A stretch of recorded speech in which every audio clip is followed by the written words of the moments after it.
langsung kita mulai saja. Bismillahirrahmanirrahim. Assalamualaikum warahmatullahi wabarakatuh. Saya ucapkan selamat datang kembali kepada teman-teman mahasiswa kelas komunikasi antar budaya di pertemuan kedua hari ini bersama saya Miss Desi.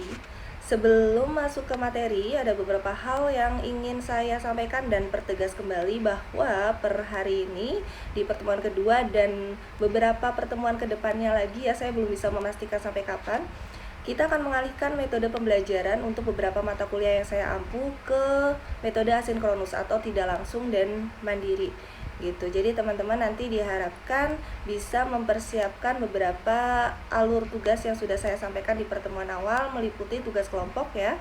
Teman-teman dibantu oleh penanggung jawab, silahkan menentukan kelompoknya sendiri untuk minggu depan melakukan presentasi dan juga membuat konten digital. Nah, untuk presentasinya ini nanti teman-teman silahkan tetap presentasi dengan merekam kegiatan presentasi teman-teman, baik seperti yang saya lakukan ya sekarang ini, atau mungkin bisa live virtual bareng dengan kelompoknya masing-masing, kemudian di record. Nah, si rekamannya ini nanti dikirim atau diposting di Google Classroom. Nah, untuk teman-teman yang tidak melakukan presentasi, teman-teman lain nanti diharapkan keaktifannya untuk diskusi di kolom komentar, di mana postingan presentasi kelompok itu di-share gitu ya teman-teman mahasiswa semuanya. Nah, untuk segala bentuk petunjuk tugas individu dan juga tugas kelompok sudah saya sertakan di masing-masing folder penugasan di Google Classroom, silahkan dibaca sendiri. Oke, nggak usah lama-lama, kita langsung mulai saja materi kedua, pertemuan kedua hari ini yang akan saya sampaikan dengan topik utama terkait dengan definisi ruang lingkup dan juga pentingnya kita belajar komunikasi antar budaya, dan poin-poin materi yang nanti akan saya sampaikan ini juga yang akan mengantarkan teman-teman mahasiswa untuk menyampaikan materi presentasi di pertemuan-pertemuan berikutnya gitu. Jadi silakan simak video pembelajarannya sampai akhir. Terima kasih dan semangat belajar. Teman mahasiswa semuanya, kita langsung masuk materi pertemuan kedua hari ini pada mata kuliah komunikasi antar budaya. Dan saya mengusung judul kita berkomunikasi, kita berbudaya. Di mana dengan kita memahami budaya, maka harapannya dapat membuka kemudahan dalam keberlangsungan hidup kita nih sebagai makhluk sosial. Apalagi kita berada di lingkungan sosial yang padat akan kebudayaan antar suku, etnis, agama, bahasa, dan lain sebagainya. Maka dari itu penting untuk kita memahami budaya dalam berkomunikasi. Misal dalam sebuah hubungan terdekat saja, kita dengan doi atau dengan gebetan gitu ya. Kalau nggak sefrekuensi dalam hal pengetahuan dan gaya hidup saja, akan sulit menemui persamaan makna di keduanya. Jadi nggak akan klop gitu. Jadi mari kita kaji bareng-bareng yuk pentingnya belajar komunikasi antar budaya, melihat tujuannya sejalan dengan tujuan untuk mencapai komunikasi yang efektif. Oke, selanjutnya beberapa inti materi yang akan kita bahas hari ini meliputi komunikasi secara umum. Teman-teman mahasiswa semuanya saya yakin sudah lulus ya di mata kuliah ilmu komunikasi di semester 1. Namun gak ada salahnya kita mengulas lagi poin penting komunikasi secara umum, terutama komponen-komponennya untuk nanti kita kaitkan ke dalam perspektif budaya. Kemudian ruang lingkup budaya itu sendiri, lalu keterikatan budaya dan komunikasinya, dan terakhir pentingnya belajar komunikasi antar budaya nih, bahkan untuk masyarakat digital ya di era globalisasi seperti sekarang ini. Lalu untuk sumber referensi, saya harap teman-teman mahasiswa juga sudah memiliki at least satu buku tentang komunikasi antar budaya ya, bisa dari Prof. Dedi Mulyana atau para pakar yang memang concern di komunikasi antar budaya, seperti Prof. Aloliveri, Turnomora Harjo ya. Namun kali ini saya mengacu pada dua buku utama, yaitu bukunya Prof. Dedi dan Jaludin Rahmat almarhum ya, dan Prof. Aloliveri dengan judul Makna Budaya dalam Komunikasi Antar Budaya. tinjauan mata kuliah komunikasi antar budaya ini lebih banyak mengarah ke tinjauan teoritis dan konseptual ya, maka teman-teman mahasiswa nantinya setelah belajar mata kuliah ini diharapkan mampu memahami, menjelaskan hingga menganalisis berdasarkan fenomena sosial dalam sudut pandang komunikasi antar budaya. Nah, untuk pertemuan kedua hari ini, capaian pembelajaran yang diharapkan yaitu teman-teman mahasiswa nantinya dapat memahami dan menguraikan definisi serta ruang lingkup komunikasi antar budaya berdasarkan poin materi yang tadi sudah saya sampaikan di slide sebelumnya. Kita lanjut. Nah, saya ingin mengajak teman-teman untuk tahu dulu nih contoh fenomena dalam sudut pandang komunikasi antar budaya yang beberapa kurun waktu belakangan ini cukup hype ya di portal media pemberitaan atau bahkan konsistensi kehadiran sebuah konten yang memang fokus dalam penerapan komunikasi antar budaya di media sosial. Seperti yang teman-teman dapat lihat di layar ini ya. Yang pertama ada channel YouTube Vicky Naki yang sudah beberapa tahun menggunakan YouTube sebagai saluran ekspresinya membuat konten interaktif antar pengguna di Ome TV dengan latar belakang bahasa dan budaya yang tentunya berbeda-beda ya. Namun Vicky Naki ini dapat menyesuaikan diri dengan keberagaman yang secara random ia jumpai. Gitu. Nah, itu dia pentingnya bahasa dan penggunaan media yang tepat dalam praktik komunikasi antar budaya di masyarakat digital seperti sekarang ini. Mungkin dia nggak cukup paham dengan seluk-beluk kebudayaan orang lain yang random ia jumpai tadi ya. Bisa tiba-tiba dari Rusia, Jepang, Korea, Thailand dan sebagainya gitu. Bahkan dari budaya timur, barat ya banyak ia sudah jumpai. Namun dengan dia memahami bahasa, at least bahasa Inggris lah ya, sebagai bahasa internasional yang diakui, ia bisa diterima dan menarik ketersediaan lawan bicaranya tersebut untuk saling sharing sebagai bahan konten videonya dia. Bahkan ada yang sampai viral ya saat ia bertemu dengan Dayana. Dayana itu sebenarnya influencer juga ya. Sampai kalau nggak salah Dayana tertarik mempelajari kebudayaan kita, kebudayaan Indonesia. Nah itu dia contoh penerapan bahasa dan penggunaan media yang tepat dalam praktik komunikasi antar budaya. Kemudian yang kedua nih ada Apriliani Rahayu dan Gracia Poli, pemenang ganda putri di ajang bergengsi Olimpik Jepang kemarin ya. Juga sama, mereka berdua kalau nggak dipersatukan dengan frekuensi tujuan dan proses sebagai bentuk komunikasi transaksional ya ini, ya sama, bisa saja nggak akan menemui keefektifan dalam mencapai tujuan mereka tersebut.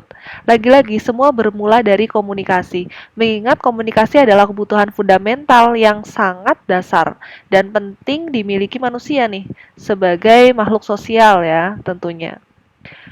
Gray dari Jakarta. Nah, Apriliani ini dari Sulawesi. Dari sisi agama mereka juga berbeda, namun mereka dapat menemukan kemudahan dan saling menghargai melalui sebuah komunikasi yang efektif dan dapat diterima satu sama lain ya tentunya. Bahkan menjadi jembatan untuk kita-kita juga nih yang menonton dan ikut merasakan kebanggaan atas perolehan medali emas oleh mereka berdua ya. Gitu. Dan contoh yang terakhir nih, kalau komunikasi antar budaya itu juga sangat penting di era globalisasi seperti sekarang ini. Di masa pandemi, seperti sekarang ini aja contohnya kita tidak bisa melakukan peran secara egois ya tanpa membutuhkan kerjasama dengan berbagai pihak dan sektor industri terutama dalam hal kesehatan gitu.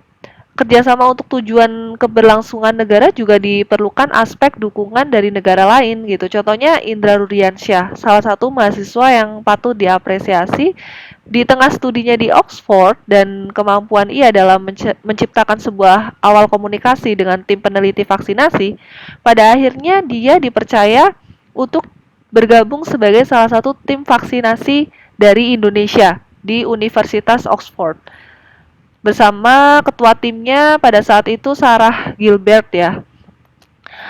Dalam melakukan perannya sebagai tim dengan anggota yang pasti jelas memiliki latar belakang kebudayaan yang sangat berbeda ya, mayoritas dari budaya barat. Pasti butuh penyesuaian dari sudut pandang budaya agar dapat diterapkan sebagai bentuk komunikasi yang efektif. Nah, itu dia tadi beberapa contoh fenomena komunikasi antar budaya yang masih banyak lagi sebetulnya, karena pentingnya kita belajar komunikasi antar budaya juga bukan hanya dari ketiga ini saja ya. Nanti akan saya bahas di slide berikutnya. Nah, sebelum kita memahami interaksi antar budaya, maka kita harus paham dulu nih esensi dari komunikasi manusia. Karena esensinya adalah manusia ini adalah makhluk sosial. Jadi, objek kajian kita dalam memahami mata kuliah komunikasi antar budaya ini tentu adalah manusia ya, di mana memiliki akal dan budi, terutama saat dia mengambil tindakan dalam sebuah proses komunikasi untuk motif komunikasi tertentu. Dan kita menyadari bahwa komunikasi yang diinterpretasikan melalui pesan yang masih bersifat abstrak, gitu ya, masih bersifat abstrak, bisa berupa simbol atau lambang, ini dapat berupa dari perilaku manusia itu sendiri, gitu. Ini kita sambil mengulas salah satu dimensi dalam berbagai definisi komunikasi itu sendiri ya. Salah satunya adalah pada konteks kesengajaan. Dengan melibatkan beberapa unsur komunikasi nih yang teman-teman pasti sudah paham ya masing-masing peran dari kedelapan unsur di sini. Ada sumber, encoding, pesan, saluran, penerima, decoding ya, respon, penerima, dan feedback atau umpan balik.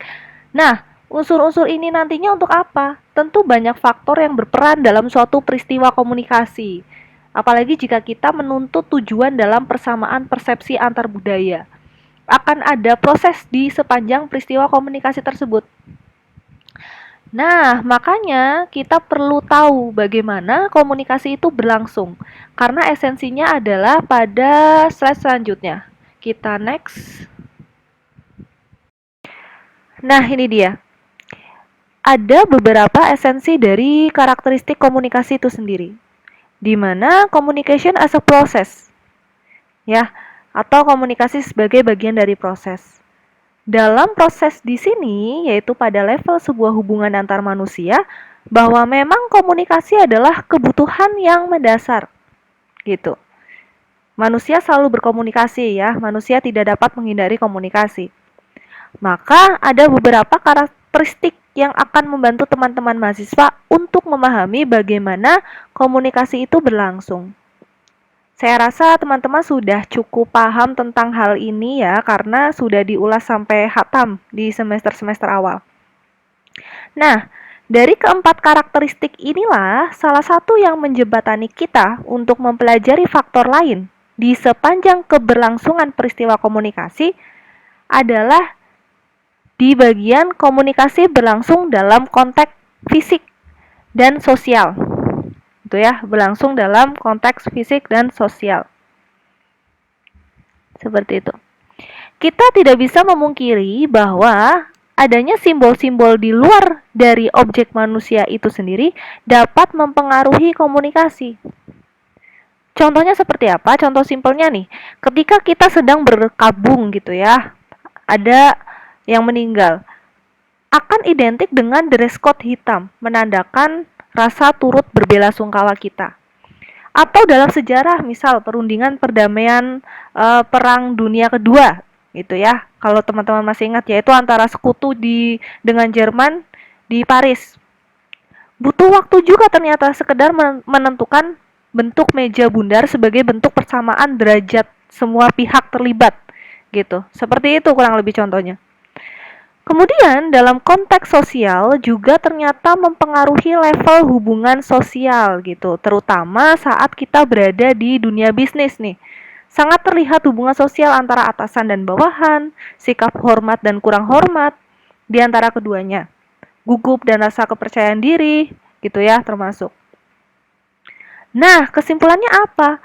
Pada akhirnya komunikasi manusia itu terjadi di lingkungan sosial yang kompleks gitu ya. Menurut Ahmad Sihabuddin 2011 bahwa komunikasi merupakan suatu matriks tindakan-tindakan sosial yang rumit dan saling berinteraksi serta terjadi di lingkungan sosial yang kompleks.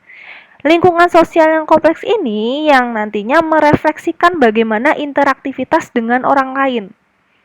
Gitu. Maka lingkungan sosial inilah kalau kata Ahmad Sihabuddin adalah budaya. Itulah mengapa kita perlu paham budaya untuk bisa paham juga esensi sebuah komunikasi itu sendiri. Oke, kita next. Masuk ke kata kunci selanjutnya yaitu budaya. Apa sih itu budaya? Teman-teman bisa baca sendiri ya di layar untuk definisi umumnya. Jadi intinya begini, sejak lahir kita sudah dikelilingi oleh segala sesuatu, baik itu kepercayaan, ya, tindakan, perilaku dari pola asuh orang-orang sekeliling kita termasuk orang tua yang membentuk cara hidup kita. Baik itu dari bahasa, kebiasaan makan, tindakan sosial yang memang patut menurut budayanya atau budaya kita gitu ya. Maka dari itu disampaikan oleh pakar di dalam bidang komunikasi antar budaya ya, Bapak Dr. Ahmad Sihabudin, bahwa budaya ini berkenaan dengan cara hidup manusia, gitu ya. Cara manusia hidup. Nah, dipertegas kembali dengan definisi budaya menurut Porter dan Samovar. Nah, ini saya ambil dari bukunya Prof. Dedi Mulyana dan Bapak Jalaluddin Rahmat, bahwa apa yang mereka lakukan, bagaimana mereka bertindak, merupakan respon terhadap fungsi-fungsi budayanya. Seperti itu. Lalu apa keterkaitannya antara budaya dan komunikasi? Gitu ya. Budaya dan komunikasi tidak dapat dipisahkan oleh karena budayalah yang menentukan seluruh perbendaharaan perilaku kita.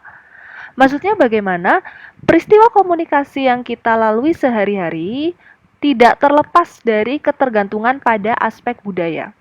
Maka konsekuensinya adalah budayalah yang melandasi komunikasi. Budaya tuh beragam ya, maka jangan heran jika beragam pula praktek komunikasinya. Contoh, kita sebagai orang Jawa misal, akan merasa tidak terbiasa dengan aspek budaya dari teman kita dari Medan misal atau dari Timur ya. Contoh dari aspek bahasa dan gaya penyampaiannya saja. Karena kita terbiasa dengan intonasi yang kalem, lemah lembut, sedangkan teman kita terbentuk dari budayanya yang tegas dan cenderung berkarakteristik keras. Dari sinilah kita akan belajar komunikasi antar budaya. Oke, kita next. Kita kaji komunikasi antar budaya sebagai suatu fenomena sosial. Dapat dilihat di layar teman-teman sekalian ya, ada beberapa pandangan para pakar berkaitan melihat fenomena sosial dari paradigma komunikasi antar budaya. Pertama, menurut Samovar tahun 1981 menyebutkan bahwa komunikasi antar budaya ini terjadi ketika terdapat pertemuan antara individu dengan latar belakang berlainan. Gitu ya, ditambah dengan mobilitas orang semakin mudah dan sering gitu ya, seperti dalam dunia bisnis. Jika nanti kalian harus bekerja dalam suatu perusahaan dan akan berhadapan dengan klien dari negara lain, mengingat sekarang ini adanya perdagangan bebas ya, dengan adanya ekspansi bisnis dari luar ke dalam negeri dan sebaliknya gitu. Seperti yang disampaikan oleh Miletsky tahun 1978 bahwa masyarakat memiliki sifat mobile dan dynamic. Tidak dapat dipungkiri, hal ini sering memunculkan sebuah resiko, yaitu pada kegagalan transaksi bisnis karena kegagalan dalam komunikasi antar budaya. Nanti nih, teman-teman juga akan belajar tentang gegar budaya ya, atau culture shock dan etnosentrisme. Nah, kegagalan ini dapat berupa perbedaan ekspektasi antar individu dengan kebudayaan berbeda-beda dalam suatu kelompok bisnis misalnya. Seperti yang dikatakan oleh Hall and White tahun 1979, bahwa perbedaan ekspektasi yang sering menimbulkan risiko. Gitu. Untuk menghindari hal-hal negatif dalam komunikasi antar budaya, maka perlu untuk kita menumbuhkan rasa saling memahami, karena sejatinya manusia sebagai makhluk sosial ya, pasti membutuhkan kehadiran individu lain untuk saling melengkapi kebutuhannya. Seperti yang disampaikan oleh Scarm tahun 1976, bahwa komunikasi sebagai suatu fenomena sosial ini salah satunya untuk menumbuhkan rasa saling membutuhkan, bahkan di seluruh dunia. Seperti itu teman-teman mahasiswa sekalian, kita lanjut. Selanjutnya kita pahami bagaimana konseptual model komunikasi antar budaya. Menilik kembali beberapa model komunikasi secara konseptual, pasti teman-teman juga sudah pernah belajar ya. Beberapa model komunikasi yang dikaji oleh para pakar, seperti beberapa di antaranya ada komunikasi linear, interaksi, dan transaksional, dengan melibatkan beberapa unsur komunikasi. Nah, lalu bagaimana praktek konseptual model komunikasi antar budaya? Dapat dilihat di layar teman-teman mahasiswa ya, ada beberapa simbol yang akan menjelaskan model komunikasi antar budaya menurut Porter dan Samovar tahun 98. Meliputi penyajian pesan antar budaya, proses komunikasi, dan juga pemaknaan pesan. Jadi, jika dilihat A, B, dan C adalah budaya gitu ya, kita anggap sebagai budaya. Di mana A dan B memiliki bentuk budaya yang hampir sama, yaitu B menyerupai segi empat seperti A. Namun budaya C ini yang C sangatlah berbeda, begitu juga dengan jarak fisiknya. Lalu apakah komunikasi antar budaya yang dihasilkan akan efektif? Nah, ketika A dan B saling menyampaikan pesan, maka keduanya akan dapat saling menerima perbedaan di antara mereka. Misal etnis Jawa antara Jawa Tengah dan Jogja masih bisa menerima, sehingga dapat menurunkan rasa ketidakpastian dan kecemasan dalam relasi antar pribadi. Lalu bagaimana jika kedua etnis Jawa ini mencoba menyampaikan pesan yang sama ke C, yaitu misal C ini dari etnis luar Jawa, misal dari etnis Minang gitu ya. Tentu akan menimbulkan beberapa masalah saat proses interaksi berlangsung. Tidak dipungkiri ya, akan menimbulkan suatu masalah gitu, sebuah masalah. Kondisi seperti ini dijelaskan dalam kacamata teori akomodasi dan adaptasi dalam komunikasi antar pribadi, antar budaya, yang menjelaskan bahwa jika terdapat perbedaan-perbedaan yang mencolok gitu ya antar kebudayaan, akan ada penyesuaian-penyesuaian dengan tujuan mengakomodasi lawan bicara sehingga menghasilkan komunikasi yang efektif. Gitu harapannya. Oke, kita next. Lanjut. Nah, komunikasi yang efektif tentu menjadi tujuan dalam suatu interaksi dan sejalan dengan komunikasi antar budaya. Kenapa penting untuk kita belajar komunikasi antar budaya? Nah, kita akan bahas di slide ini. Pertama adalah global village atau desa global. Ada anggapan bahwa komunikasi antar budaya akan semakin penting dan vital dari masa-masa sebelumnya. Hal ini didukung dengan semakin kompleksnya perkembangan media komunikasi yang tidak hanya berbentuk media massa aja, tapi juga media umum seperti perkembangan elektronik, media ya seperti telepon, televisi, radio. Bahkan hingga saat ini, era komunikasi semakin interaktif dengan kehadiran portal media online yang dapat menghubungkan dunia secara global. Maka tidaklah mengherankan kalau perkembangan dunia saat ini semakin menuju pada suatu global village atau desa dunia. Di mana saya ingatkan kembali bahwa global village ini adalah konsepsi ilmiah McLuhan ya, yang menjelaskan fenomena keterikatan antara warga dunia akibat dari perkembangan teknologi informasi. Jadi, walaupun kita berjarak nih saat ini, misal dalam kondisi pandemi, tapi kita masih bisa berinteraksi. Banyak juga mahasiswa luar negeri yang melakukan pembelajaran jarak jauh antar negara. Kayak sekarang aja, dengan kebijakan Merdeka Belajar, kalian sebagai mahasiswa dapat membuka jejaring wawasan dengan mengikuti internship atau pertukaran pelajar bahkan secara virtual. Gitu ya. Kemudian yang kedua adalah globalisasi. Nah, globalisasi ini kemudian memunculkan beberapa aspek yang menterbelakangi kita mempraktikkan komunikasi antar budaya. Pertama, bisnis internasional dan perdagangan bebas.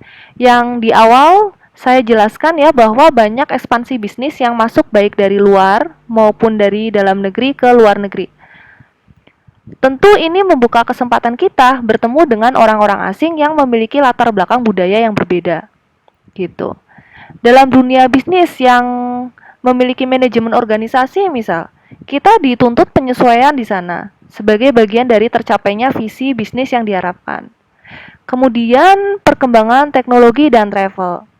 Kita dimudahkan dengan teknologi dan akses perjalanan ke antar daerah bahkan antar negara juga. Gitu.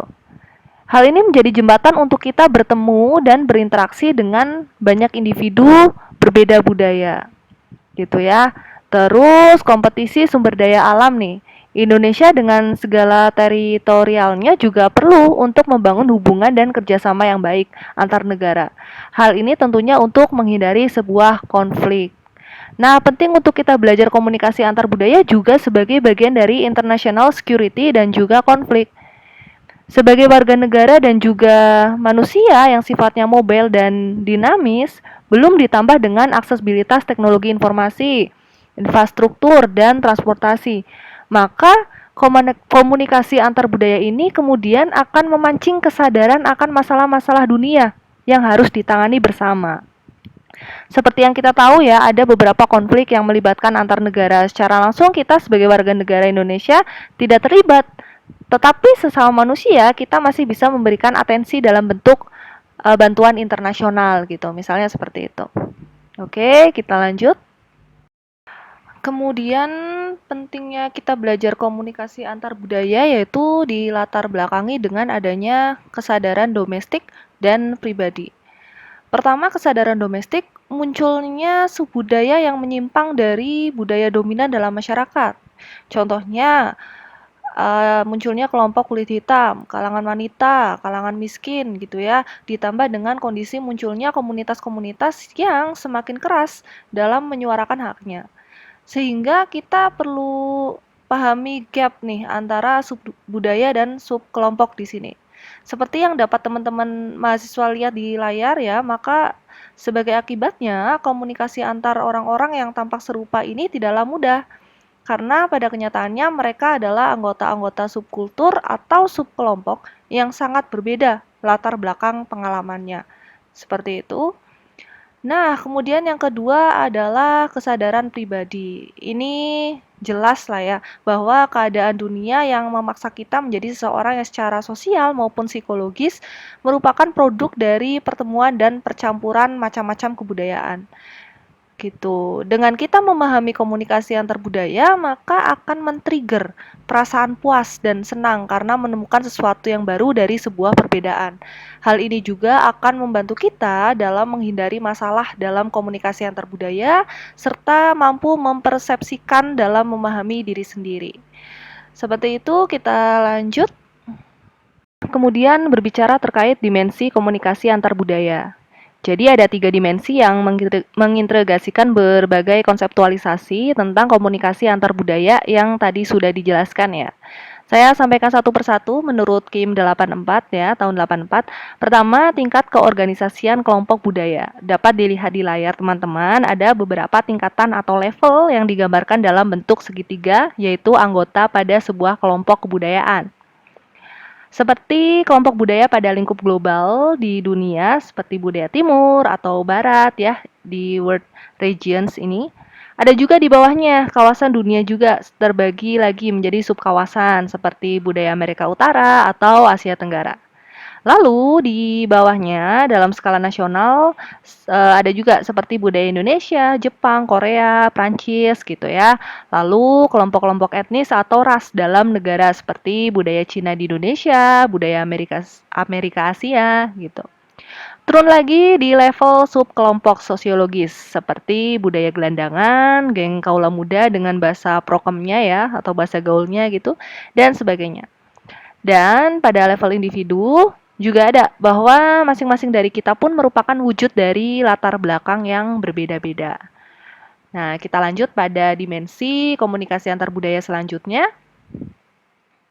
Lalu dimensi yang kedua yaitu konteks sosial. Gitu ya, bahwa komunikasi antar budaya dapat diterapkan pada berbagai konteks sosial di masyarakat. Karena esensi dari komunikasi dan budaya ini tidak berlangsung secara hampa ya. Maksudnya pasti butuh aspek sosial untuk keberlangsungannya. Nah, dapat dilihat di layar ada beberapa konteks sosial yang dimana konteks sosial ini nantinya akan memberikan partisipasinya dalam mempengaruhi pembentukan persepsi, pemikiran penggunaan pesan-pesan verbal atau non-verbal selama keberlangsungan peristiwa komunikasi antar budaya. Oke, kita lanjut di dimensi selanjutnya. Nah, dimensi yang terakhir yaitu saluran komunikasi antar budaya. Sama halnya pada saluran komunikasi pada umumnya ya, komunikasi antar budaya ini pun dapat dilakukan baik secara antar pribadi atau person to person, misal ketika kalian dalam kelas, secara tidak langsung kalian sedang melakukan komunikasi antar budaya pada level individu antar teman kuliah gitu. Dan bisa dilakukan melalui saluran media massa yang dapat menghubungkan antar jarak dan juga waktu seperti televisi, radio, majalah, dan portal media online termasuk media sosial. Gitu. Nah, itu tadi beberapa dimensi pada komunikasi antar budaya termasuk pada kelompok-kelompok budaya yang berbeda-beda gitu. Oke, berakhir sudah materi perkuliahan kita hari ini. Selanjutnya, sebagai post-test tingkat pemahaman kalian pada materi pertemuan hari ini, silahkan kalian tulis minimal satu pengertian komunikasi antar budaya menurut pendapat para ahli yang kalian tahu. Bisa dari buku referensi yang kalian punya dan atau jurnal lain yang kredibel. Tulis di kolom komentar di mana video rekaman presentasi saya diposting, yaitu di Google Classroom. Di Google Classroom ya, bukan di YouTube. Silahkan tulis di kolom komentar dengan menyebutkan nama dan NIM kalian. Dan silahkan diskusi antar mahasiswa dapat dilakukan di kolom komentar Google Classroom juga. Akan ada poin keaktifan untuk kalian yang bertanya dan menjawab. Skor dinilai tiap pertanyaan dan tiap jawaban. Dimohon keaktifannya karena keaktifan ini merupakan bagian dari penilaian kalian juga selama mengikuti mata kuliah komunikasi antar budaya. Jangan lupa, minggu depan juga sudah masuk ke kelompok presentasi oleh kelompok pertama dengan materi minggu depan dengan topik bahasan komponen komunikasi antar budaya dan fleksibilitas komunikasi antar budaya, meliputi model dan karakteristik komunikasi antar budaya. Bisa diambil dari pakar atau ahli lain yang kalian ketahui ya. Dan silakan melakukan perekaman presentasi, boleh seperti yang sudah saya lakukan atau cara lain sesuai kreativitas kalian. Lalu hasil rekaman diposting di laman Google Classroom. Dan proses diskusi interaktif dapat dilakukan di kolom komentar seperti di pertemuan kali ini. Gitu ya. Dan konten digital silakan diserahkan ke penanggung jawab koordinator kelas untuk diupload ke Instagram kelas. Selanjutnya, untuk tugas individu berupa resume atau ringkasan sudah dimulai per hari ini. Untuk pertemuan kedua ini, deadline pengumpulan hingga minggu depan. Dan diupload di folder tugas mandiri mingguan resume di Google Classroom yang sudah saya sediakan. Untuk segala petunjuk pengerjaan bahan presentasi berupa PPT dan konten digital sudah saya sertakan di masing-masing folder penugasan di Google Classroom ya. Silahkan dicek sendiri. Baik, terima kasih teman-teman mahasiswa semuanya. Semoga ilmu yang saya bagikan pada pertemuan kedua hari ini dapat bermanfaat untuk kita semua. Dan tetap jaga kesehatan. Kita ketemu lagi minggu depan melalui diskusi virtual di Google Classroom. Sampai jumpa. Wassalamualaikum warahmatullahi wabarakatuh.